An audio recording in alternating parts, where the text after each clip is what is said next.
Lucas es el que nos da detalles de su nacimiento. Mateo muy poco. Mateo habla más de José. Ya está grabando. ¿Ya? Respecto a por qué María está esperando un niño que muere él. Y entonces Gabriel tiene que explicar el ángel. Luego tenemos la matanza o la visita primero de los magos. Solo por estar en Israel. Y el resto de su nacimiento, todo está en. Así vamos, como saben, Marcos y Juan no mencionan nada de su nacimiento. Vamos a leer en Lucas capítulo 1.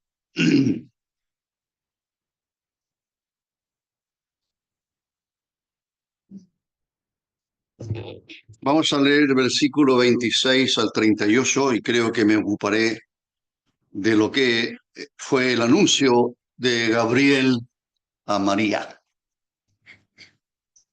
Creo que el resto lo conocéis mejor que yo, tal vez. Belén, los magos, etcétera, que también está relatado solamente aquí. Lucas comienza su evangelio relatando la visita de Gabriel a Zacarías, sacerdote de Israel, que está ejerciendo sus funciones, le tocó a él. Ellos van echando suerte, haciendo un programa a los sacerdotes en aquel tiempo para cumplir con las responsabilidades de su tarea en el templo. Así que Gabriel va primero a Jerusalén, al templo, para hablar con Zacarías y anunciarle que entonces Dios en su gracia iba a permitir que él, con su esposa, que ya eran ancianos, y su esposa era estéril, iba a tener un hijo. El ángel le dice que Elizabeth te dará un hijo. Grábense esa frase. Elizabeth te dará un hijo. Y luego entonces Gabriel, 6 años, o sea, 6 meses después, entonces Gabriel ahora va. ¿A dónde va? ¿Ah? ¿A dónde va? Muy bien, gracias. Tienen que leer, ¿no? Tienen que leer. Va a Nazaret. Ya mencionaré que yo leamos lo mejor, ya. Dice el versículo 26, al sexto mes del embarazo de Elizabeth, la esposa de Zacarías. Elizabeth no vive en Nazaret. Elizabeth vive aparentemente cercana seguramente a Jerusalén, siendo su marido sacerdote allí. Así que Elizabeth vive en Jerusalén.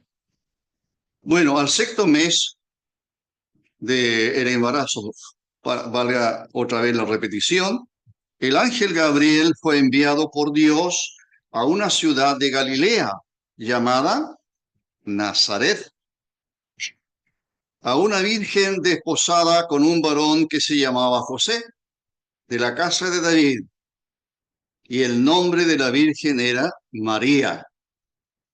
Y entrando el ángel en donde ella estaba, dijo: salve, muy favorecida, el Señor es contigo, o el Señor está contigo.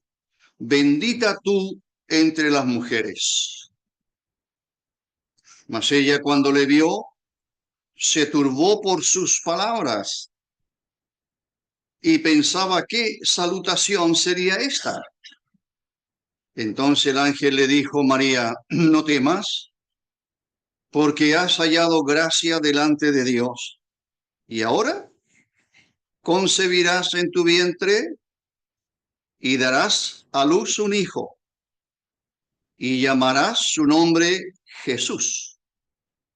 Este será grande y será llamado Hijo del Altísimo, y el Señor Dios le dará el trono de David su padre, y reinará sobre la casa de Jacob para siempre, y su reino no tendrá fin. Entonces María dijo al ángel: ¿Cómo será esto? Pues no conozco varón. Respondiendo el ángel le dijo: El Espíritu Santo vendrá sobre ti, y el poder del Altísimo te cubrirá con su sombra, por lo cual también el santo ser que nacerá será llamado Hijo de Dios. Y aquí tu parienta Elizabeth, no sabemos qué tipo de parentesco, ella también ha concebido hijo en su vejez, y este es el sexto mes para ella, la que llamaban estéril, porque nada hay imposible para Dios. En el 38, entonces María dijo: He aquí la sierva del Señor, hágase conmigo conforme a tu palabra. Y el ángel se fue de su presencia. El Señor nos ayude a mostrarle yo algunas cosas interesantes de este precioso, bello pasaje que tenemos. Dice el versículo 26 que Gabriel, como ya leímos, Gabriel fue enviado por Dios a una aldea de Galilea llamada Nazaret. Enviado por Dios, en lo que los ángeles habitualmente realizaban. Enviado por Dios significa, enviado es la palabra apóstol, de donde deriva la palabra apóstol, enviado. Un enviado es un apóstol. Y entonces el ángel viene de parte de Dios con un mensaje de Dios para María. Eso es lo que los ángeles hacen. Y han hecho, aparte de ser adoradores de Dios eternamente, desde siempre que fueron creados, porque ellos sí fueron creados, el ángel Gabriel es reconocido como tal vez el mensajero, según la escritura, más usado por Dios para traer un mensaje. También Gabriel, 6 meses antes, había ido al templo para hablar con Zacarías, ¿verdad? El mismo ángel Gabriel viene ahora a donde María, enviado por Dios. Ahora, este de enviado por Dios significa que no hay ninguna iniciativa humana, absolutamente ninguna iniciativa humana aquí y en todo lo que ocurrió. Todo nace en Dios. El Dios que ha llegado, como dice en el cumplimiento del tiempo, por eso cité el texto, aquel del domingo pasado, en el cumplimiento del tiempo. Dios en su propósito, este es el tiempo. Y Dios en su propósito, Él ya ha escogido, ya tiene sus planes. Por supuesto, su propósito está establecido aún antes de la eternidad, para nosotros, por así decirlo, o en la eternidad, por así decirlo. Así que, en realidad, esto no debe ser sorpresa para nosotros ahora, que estamos leyendo, que nuestro Dios sí obra de esa forma. Dios no hace las cosas al azar. Dios no hace las cosas como nosotros, que tiene que planificarlas muy bien antes, no. Dios determinó y Dios escogió a esta mujer, a María. Así que va a Nazaret y ustedes ya pueden comparar. ¿Por qué hice hincapié en Nazaret? Porque hay una gran diferencia entre Jerusalén y Nazaret. Porque Jerusalén era y sigue siendo la ciudad más importante del mundo, tal vez para algunos. Nazaret era la capital de Israel. Allí está el templo. La gloria de Dios debe estar allí. Allí están los sacerdotes funcionando, por supuesto. Allí están las ofrendas. Jerusalén. De hecho, cuando los magos llegan de Oriente, ¿a dónde llegan? ¿A Belén? Ah, ellos llegan a Jerusalén. ¿Por qué? Porque piensan que allí tiene que haber nacido el rey de los judíos. No puede ser de otra manera. Hago hincapié en eso porque para que comparen entre Jerusalén y Nazaret. Aquí dice el texto que leímos, creo que dice ciudad, a una ciudad de Galilea. La verdad es que no alcanzaba ni para un pueblo tal vez. Es posible que haya sido una pequeña aldea. Y hago hincapié otra vez en ello porque que comparen ustedes porque de allí es María. María no es de la aristocracia, María no es de la sociedad. María es una adolescente, lo más probable, una adolescente aún, porque así era la costumbre, que se casaban muy jóvenes las señoritas, y José podría haber sido mayor que ella, no sabemos cuánto, no sabemos mucho de José. Así que Dios envía a Gabriel ahora a Nazaret y va derechamente o directamente a una joven doncella llamada María. Nazaret, por si acaso, no está en la historia, no está en ninguna historia bíblica. Te puede buscar, me llevé una sorpresa porque dije, yo empecé a buscar, ¿dónde está Nazaret en el Antiguo Testamento? ¿Dónde está Nazaret? Está solamente en el Evangelio. Jesús de Nazaret, así fue conocido. Y en los Hechos de los Apóstoles aparece Jesús de Nazaret, siempre Nazaret ligado a Jesús. Y él fue nazareno, y fue llamado Nazareno. Jesús de Nazaret. ¿Se acuerdan ustedes cuando el evangelista Juan empieza a darnos a conocer a los primeros apóstoles, comenzando con Juan y Andrés, siguiendo seguramente con Pedro y tal vez Jacobo y otros, y entonces llegamos a Felipe, y entonces Felipe, ¿a quién fue a buscar? A un hombre llamado Natanael. Y entonces Felipe le dijo, hemos hallado a aquel de quien escribió Moisés. Y le relata a Jesús de Nazaret. ¿Qué dijo Natanael? ¿De Nazaret puede salir algo de bueno? Para que vean ustedes la poca importancia que tenía Nazaret. ¿Por qué le doy estos detalles? Porque Dios no obra como nosotros.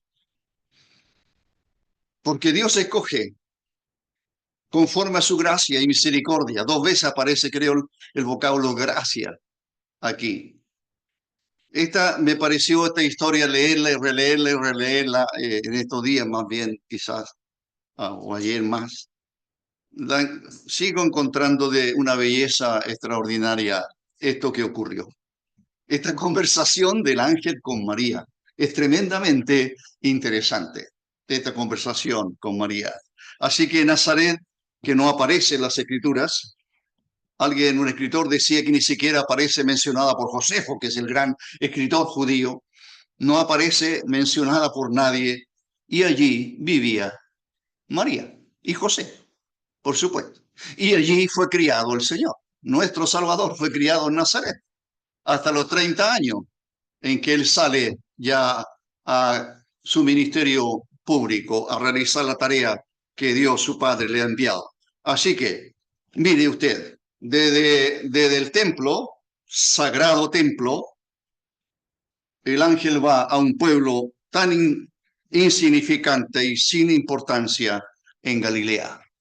Así que Dios puede estar en Jerusalén escogiendo algo, por supuesto a Juan el Bautista, o también puede estar en Nazaret. Y en este caso, el Salvador nuestro, que en un par de días más el mundo, no entero, pero gran parte del mundo, celebrará su venida a este mundo, a Navidad. Cuando yo era niño era la Pascua, no sé por qué le pusieron así. Y el viejo se llamaba viejo, bueno, ¿no es cierto? Eso era así. Y los regalos eran solo para los niños. Solo los niños en casa. Así alcancé a recibir un regalo, yo en casa, siendo el menor. Muy bien. Ahora han cambiado algunas cosas, muchísimo, ¿verdad? ¿A dónde va? Dice que va a una virgen comprometida. Esa es la idea. Bueno, desposada, dice, estoy leyendo un poco otra traducción, pero a una virgen comprometida para casarse con un hombre. Esto no es llamativo para nada, todo esto era la usanza, era la costumbre. Aquí hay una doncella, muy jovencita, no sabemos. El hermano Pablo Domingo dijo que era, no sé, 15 años, 14 años, no sé. Pero las doncellas, las adolescentes se casaban, los padres hacían todo esto, y de tal manera que los padres de María, que no se mencionan nunca, dieron en matrimonio a María, su hija María, a este hombre llamado José. Así que qué edad tendría no sabemos, pero concuerda la mayoría que era un adolescente. Así que a una virgen comprometida para casarse con un hombre. Dos veces se hace mención en las escrituras una virgen. Así que este énfasis en la virginidad de María no siguió siendo virgen por toda la vida, como lo dice cierta religión. Por supuesto que no. No, jamás. Ella es María y siguió llamándose María. En los Hechos de los Apóstoles, la última vez que se menciona, o la única, aparece María. Pero ella jamás sigue llamándose de esta manera porque con José sí tuvieron hijos. De hecho, tenemos a dos escritores, Jacobo o Santiago y Judas, que eran medio hermano de Jesús por parte de madre, María. Así que este énfasis en la virginidad de María pone la base fuerte para el milagro más, tal vez, el milagro más grande por Dios realizado. Alguien podría decir quizá la resurrección de un muerto, quizá esto otro, pero esto jamás podría ocurrir, jamás. Que una mujer virgen conciba en su vientre sin tener ninguna relación con un hombre, porque eso fue lo que ocurrió. Así que, y esto, por supuesto, insisto, da énfasis al milagro del origen de este niño que va a nacer. Mire, es un acto, como dije, sin precedente, por supuesto que sí. Se menciona a José por su conexión con David, con el rey David, porque José era de la tribu de Judá, era, por lo tanto, pariente no cercano, pero descendiente de David. Yo dije, cometí un error el domingo pasado, lo rectifico, que hay la genealogía de Jesús, que está solo en Mateo y Lucas, y difieren entre sí. La de Lucas va hasta Adán, dije yo, y la de Mateo, dije yo, va hasta David. No, va hasta Abraham. Lo que pasa es que, ¿dónde está la confusión para mí? ¿O dónde fue? Porque comienza el texto diciendo, Lucas, dice allí que no, tengo que ir a Mateo. Porque allí él dice que habla de Jesús y habla de hijo de David, hijo de Abraham. Y menciona la genealogía de Abraham. Muy bien. Versículo 26, estamos todavía. Al llegar donde estaba, me salto. Al llegar donde ella estaba, dijo el ángel, voy a una virgen al 27, a una virgen desposada con un varón que se llamaba José, de la casa de David. Esa es la relación, porque en ese sentido, entonces sí, Jesús puede absolutamente tener base o valor como para ser descendiente también de David y tener derecho al trono. Y eso es lo que ocurrió. Él es el Mesías. Y el nombre de la Virgen era María. Y entrando el ángel donde ella estaba, dijo, salve muy favorecida, el Señor es contigo, bendita tú entre las mujeres. Al llegar donde ella estaba, el ángel dice, salve altamente favorecida. Y por supuesto que sí. Porque no, el privilegio más grande para una niña en Israel ser la madre del Mesías. No podría haber algo, un privilegio más grande, una bendición más grande para una niña adolescente que espera tal vez ser dada en matrimonio a alguien, ser la madre del Mesías. Al llegar donde ella estaba, entonces, creo que el vocablo angelical es salve altamente favorecida. El Señor está contigo. No que el Señor es contigo o estará contigo. En realidad el Señor está contigo ahora. Creo que esa es una de las cosas que a veces pasamos por alto. El Señor está con ella. No quiere decir que recién está con ella. Creo que lo más probable es que María está en los planes, por supuesto, del Señor. desde siempre. Lo que pasa es que María no lo sabe y nadie lo sabe.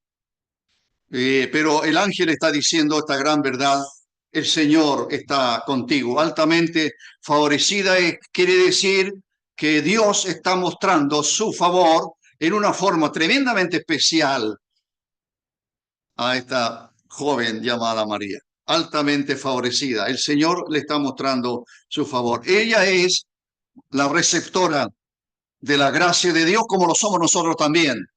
Pero en el caso de ella, por supuesto, es muy especial. Nosotros también, hermanos, somos receptores de la gracia de Dios. Por gracia soy salvo. Esto no es de vosotros. No es obra nuestra. Esto no es de vosotros. Este es un don de Dios. Así que la gracia de Dios se ve mostrada aquí, como se ve mostrada a cada momento en la vida nuestra. El Señor está contigo. Eso expresa una realidad. No expresa un deseo que el Señor esté contigo, sino está contigo, expresa una realidad, es que el Señor está contigo. El Señor está con ella ahora, como dije, así que esto hace alusión a la protección divina, a la protección de Dios desde que ella fue concebida o tal vez antes. Dios ha estado protegiendo a esta niña. Dios la ha estado protegiendo sin darse ella cuenta y apartándola, por supuesto, de cualquier cosa que pudiera a lo mejor deshonrarla.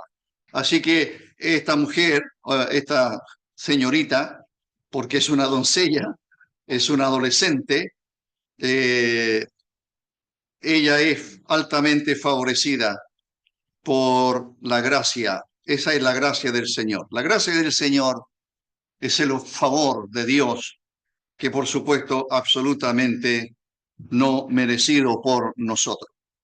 Por supuesto, va la reacción de ella. Se turbó por ver al ángel.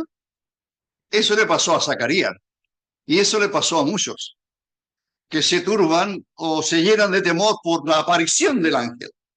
Pero no es ese el caso aquí. Es algo interesante que también me di cuenta, porque el texto dice que ella se turbó por esta palabra. Es por lo que el ángel dice. No es porque el ángel sea especial, no sé cómo vendría, tampoco lo sabemos. Tampoco lo sabemos. ¿Alguien ha visto un ángel? No, no. Y lo imaginamos tal vez con alas porque algo aparece en la escritura, pero no sabemos cómo son los ángeles. Y cada vez que vinieron, algunos tal vez vendrían con algún, no sé, algo refulgente, puede ser. Pero lo importante de este pasaje del versículo 29 es que ella se turbó por esta palabra y ella sopesaba o estaba de alguna manera pensando, ¿qué clase de saludo? ¿Qué saludo es este? No, ella, por supuesto, está tremendamente sorprendida por las palabras, insisto, del ángel más que de su aparición. Y ese es un mensaje siempre para nosotros. Nosotros no estamos para mirar cosas. Nosotros estamos para aprender la palabra de Dios. Nosotros estamos en este mundo para leer la palabra de Dios. Nosotros estamos en este mundo para aprenderla, para practicarla, para vivirla. ¿Qué haríamos sin este libro sagrado? ¿Qué haríamos sin la palabra de Dios? No existimos. No tiene sentido congregarse si la palabra de Dios no se enseña. Así no estamos para contar historias, estamos para enseñar la palabra. Yo quiero que alguien me enseñe de Dios con base en la palabra de Dios. Eso es lo que importa. Así que ella se turbó por las palabras de este ángel, la intervención de Dios, por supuesto. Justo se cayó está bien. Ella se turba con las palabras del ángel, el versículo 29, y leo ahora el versículo 30. Voy a mirarla ahora. Versículo 30 dice: Entonces el ángel le dijo, María, no temas, porque has hallado gracia Otra vez, por segunda vez, el ángel le está diciendo que no es que María, a ver, no es que Dios haya encontrado en María la mejor niña del mundo. No es que María esté haciendo obras o viviendo de una manera tal. Yo creo que sí, el Señor la conocía muy bien, por supuesto que sí. Pero otra vez, la palabra del ángel, que es palabra de Dios, está reconociendo que es la gracia de Dios, que no es lo que María puede hacer, no es lo que María, por eso hice hincapié que ella es de Nazaret, ni siquiera es hija de un gran sacerdote o de un tribuno, o sea, de un enseñador, de un escriba. No, María es una niña común y corriente y seguramente de muy escasos recursos y que vive en Nazaret. Así que el ángel le dice, no temas, María, porque has hallado gracia para con Dios o delante de Dios. Has hallado gracia para con Dios. El ángel reitera entonces por segunda vez que ella es el objeto de la gracia de Dios. Hermano, jamás podríamos olvidar que es por la gracia de Dios que somos salvos. Es por la gracia de Dios que hemos venido a este mundo. ¿Sí? ¿Sabía usted? Es por la gracia de Dios que hemos llegado a conocer a Cristo como nuestro Salvador. Es la gracia de Dios que nos tiene ahora aquí. Es la gracia suya. Así que debemos estar conscientes y, por supuesto, tremendamente agradecidos de que Dios haya mostrado su gracia. María ha hallado gracia para con Dios, así como tú y yo hemos hallado gracia para con Dios. El ángel reitera que ella es el objeto. Esta mujer, como dije, de origen humilde, por supuesto, haya gracia. La humildad de María, creo, es importante. Versículo 33, 34, leo los dos juntos. A ver. Y reinará, habla de el 32, este será grande y será llamado Hijo del Altísimo. El ángel le dijo, no temas. El versículo 33, y reinará. Me salté algo. Dice el versículo, María, no tema porque has hallado gracia, el 31, y ahora concebirás en tu vientre y darás a luz un hijo y llamarás su nombre Jesús. Esto es lo tremendamente sorprendente para María, ¿verdad? Concebirás en tu vientre y darás a luz un hijo, le pondrás por nombre Jesús, este será grande y será llamado Hijo del Altísimo, y el Señor Dios le dará, etcétera, etcétera. Ya conocéis. Entonces ella dice, bueno, hay varias cosas aquí. Uno, María no tiene esposo, como sabéis. Está comprometida. El compromiso matrimonial en Israel duraba un año, más o menos. Cuando una niña era dada a un hombre en matrimonio, había un año. O día la llamaríamos de noviazgo, no sé cómo quiera, pero un año. Después de cumplido el año podrá él llevar la casa a su casa, por supuesto, comenzar su vida matrimonial. Así que María no tiene esposo, por lo tanto, ella, a ver, yo hice hincapié un poquito en que el ángel le dice a Zacarías que Elizabeth te dará un hijo. ¿A quién? A Zacarías. Pero aquí no dice nada de eso. María no tiene esposo, por tanto no dará a luz un hijo para el esposo, porque no tiene esposo. Alguien diría, pero este hijo que va a nacer va a ser para José. No, no es para José. Será llamado Hijo del Altísimo, le pondrás por nombre Jesús, que ya en Mateo solamente se explica que Jesús significa lo que significa Salvador, porque Él salvará a su pueblo de sus pecados. Eso dice solamente Mateo, no aquí. Así que el énfasis está en la iniciativa de Dios.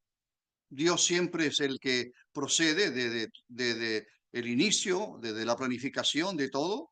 Así que este niño, y aún Dios pone, por supuesto, el nombre también. Será grande, ya lo sabéis, será llamado Hijo del Altísimo. El vocablo Altísimo siempre, por supuesto, es uno de los nombres o una forma de llamar a Dios. Él es el Altísimo.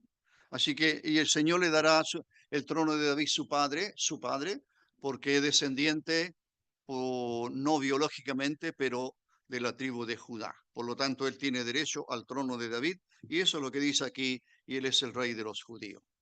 Concebirás, 3, concebirás un hijo, el versículo, perdón, el 31. Y ahora concebirás en tu vientre y darás a luz un hijo y llamarás su nombre Jesús. Versículo 34. La reacción de María no es la misma de Zacarías, ¿eh? La reacción de Zacarías fue de duda. Y a causa de sus dudas, ¿qué hizo Gabriel? ¿Qué hace Dios? No Gabriel. Pero Gabriel es el portavoz de Dios. ¿Qué hace Gabriel? Que le dice, quedarás mudo. Y quedó mudo. ¿Hasta cuándo? Hasta que nació el niño. ¿Cuántos meses? Bueno, 9 meses mudo. Terrible, ¿verdad? Claro que sí. Pero en este caso, la actitud o respuesta de María es tan diferente. Y eso es lo que quiero mostrarles ahora, ¿ya? En los versículos dije 36 y 37. Y con eso, así. Versículo 36 y 37.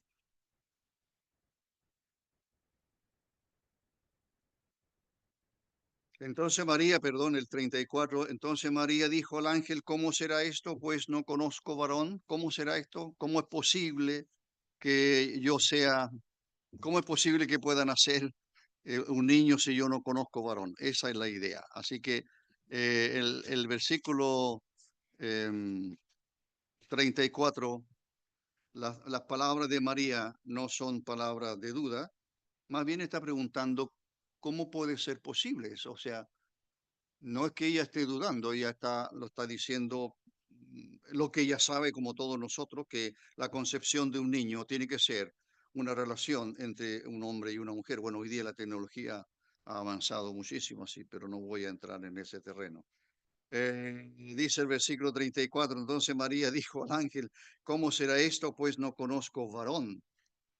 Y eso dice el 34. Y entonces el ángel Gabriel, en este caso, le dice, el Espíritu Santo vendrá sobre ti y el poder del Altísimo te cubrirá con su sombra, por lo cual también el santo ser que nacerá será llamado Hijo de Dios. Qué interesante. No da más detalle, por supuesto. Escapa a la comprensión humana. Como dije antes, esto es lo más grandioso, esto es lo más incomprensible para la mente humana. Esto es imposible. Solo Dios es quien obra en María. No hay detalle cómo fue, solo que hay algo que hace el ángel en explicarle a María. Cuando ella pregunta cómo será esto, entonces el ángel le dice, el Espíritu Santo vendrá sobre ti. El Espíritu Santo está en Génesis 1 ya. Siempre ha estado obrando.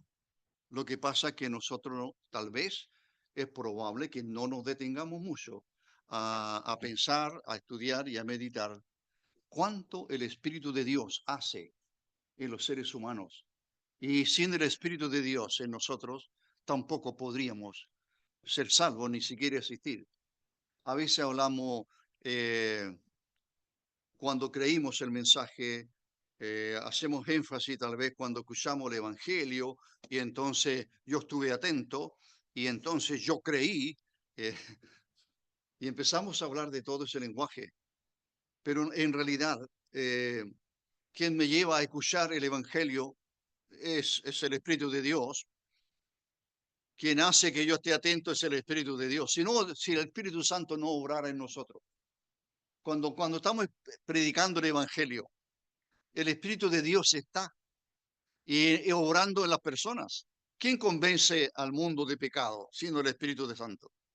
¿Quién puede convencer a un hombre, no importa quién sea, o a una mujer, no importa quién sea, quién puede hacerle entender el mensaje de Dios, sino el Espíritu Santo que está en medio nuestro.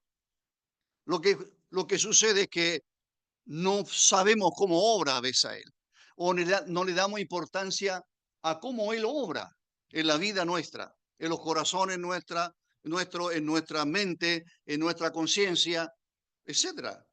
El Espíritu Santo siempre está para guiar a su pueblo.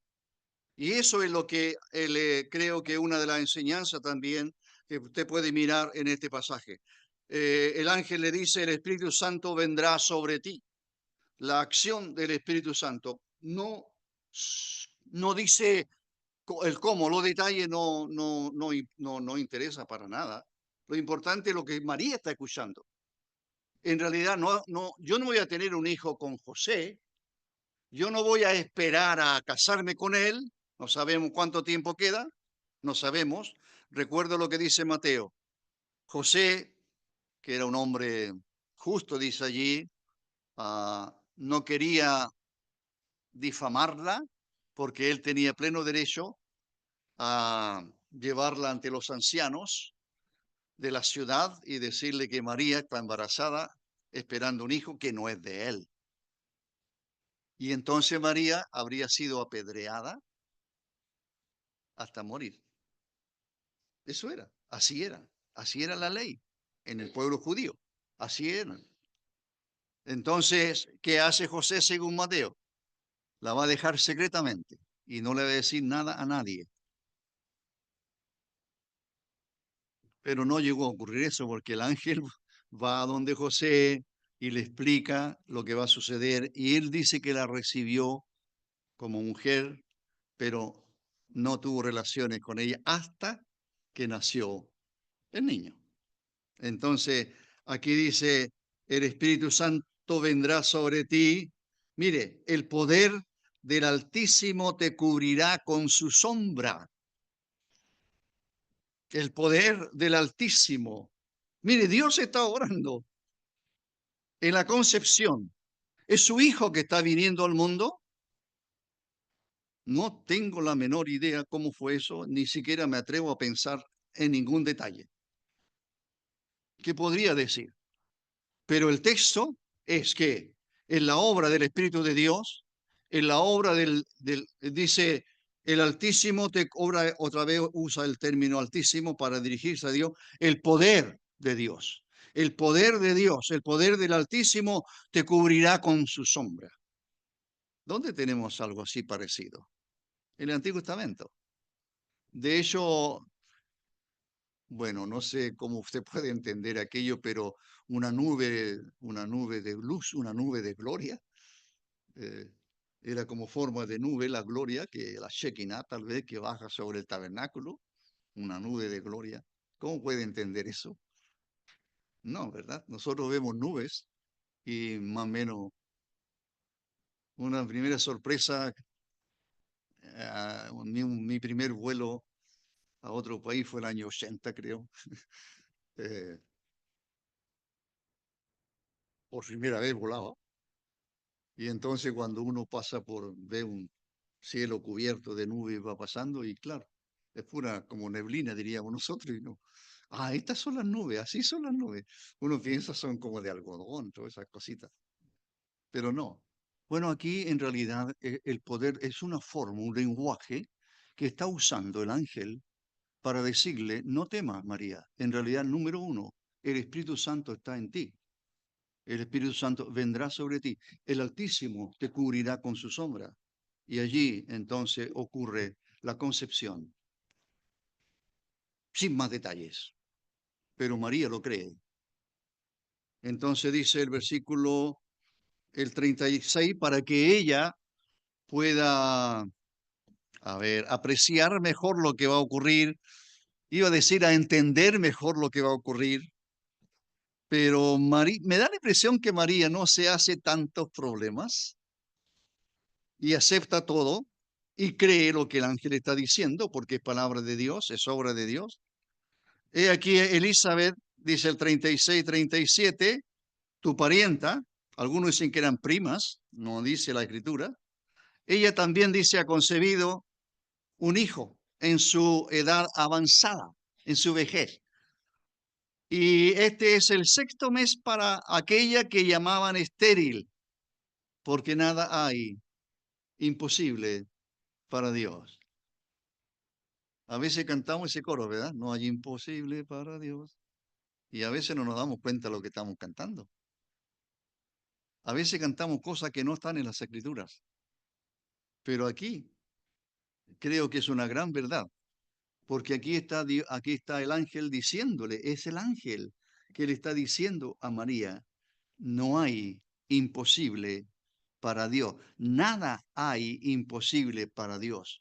Es como cuando el Señor le dice a los apóstoles, cuando viene aquel joven rico así llamado, que quiere seguir al Señor, etcétera, y al final se va porque era muy rico, y entonces el Señor dijo, difícil es que un rico entre en el cielo, más fácil es pasar un camello por el ojo de una aguja que un rico se salve, algo así. Y entonces los discípulos dicen, entonces ¿quién va a poder ser salvo? Nadie va a poder ser salvo. ¿Qué dijo el Señor? Para los hombres no es posible, pero para Dios sí. Esa misma frase o parecida está en el nacimiento de otro niño. ¿Cuál es? En Génesis. Perfecto, ahí está Abraham. Y ahí está escuchando palabras parecidas de que va a ser padre casi a los 100 años y su mujer tal vez cercana a los 90. ¿Va a concebir un niño? Eso no puede ser, eso es imposible. ¿Qué le dice Dios? No, palabras más o menos parecidas. Para los hombres, claro, no se puede. Pero sí, para Dios no hay cosa imposible, hermano. Debo quedar por aquí, creo. Pero quedémonos con eso. No es fácil. Hay cosas que no son fáciles en nuestras vidas. Pero para Dios no hay nada imposible. Y si no hace lo que nosotros queremos o deseáramos de todo corazón, si no lo hace, es porque esa ha sido su voluntad. Su gracia nos sostiene. Así que cuando oramos, Señor, para ti todo es posible, sí, todo es posible. Señor, si no haces lo que yo tanto quiero o necesito en mi oración pidiéndote, si no lo haces, Señor, que tu gracia me sostenga. Si la gracia de Dios no nos sostiene, entonces sí que seríamos bastante miserables la vida que podríamos llevar. Necesitamos la gracia de Dios. Y entonces dice, porque nada hay imposible para Dios. En Génesis dice, ¿hay para Dios alguna cosa difícil? Eso es lo que dice el ángel a Abraham. ¿Hay para Dios cosa difícil? ¿Hay algo que Dios no pueda hacer? Esto confirma, por supuesto, aún más la certeza de esta promesa. María es una virgen soltera, por supuesto, y la concepción para ella, sin esposo, es imposible. Las cosas imposibles, ¿quién las hace? No el hombre, las hace Dios. Los hombres podemos hacer las cosas que son posibles. Por supuesto que sí, y tenemos que hacerlas, las cosas que son posibles. Pero las que no son posibles, solo Dios puede intervenir para nuestro beneficio. María dijo, he aquí, yo soy una sierva del Señor, hágase conmigo conforme a tu palabra, y se fue de ella el ángel. María no está diciendo, no entiendo, no puedo entender, no puedo creer que esto vaya, ¿cómo va a suceder esto? No es eso. Ella acepta lo que el ángel está diciendo. Por supuesto que sí. Acepta como verdad que no hay nada imposible para Dios, lo que ha dicho el ángel. María acepta ser instrumento de Dios para ser ella utilizada en aquello que Dios desea. No es ella, no es ella, la importancia no está en ella, la obra no es de ella. Aquí no hay ninguna obra del ser humano. Aquí María, sencillamente, como ella dice, o como dice, ella dice, mire lo que ella dice. He aquí, yo soy una sierva. ¿Se da cuenta que dice, he aquí, yo seré una sierva del Señor? No, ella dice, he aquí, yo soy una sierva del Señor. Hermanas, usted es una sierva del Señor. ¿Qué servicio Dios tendrá para usted? Hermanos, somos siervos de Dios. Es decir, que deberíamos estar dispuestos absolutamente dispuesto de todo corazón a decir, Señor, ¿qué quieres que yo haga? Eso es lo que dijo Saulo de Tarso. ¿Qué quieres que yo haga?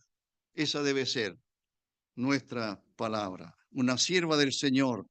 Eso significa una cercanía tan grande a su Señor. Y por supuesto, ella está deseosa de hacer un servicio para su Señor. Es el lenguaje de un creyente. Un creyente que ama al Señor, ese es el lenguaje. He aquí tu sierva, he aquí tu siervo. Hágase tu voluntad. ¿Qué quieres que yo haga?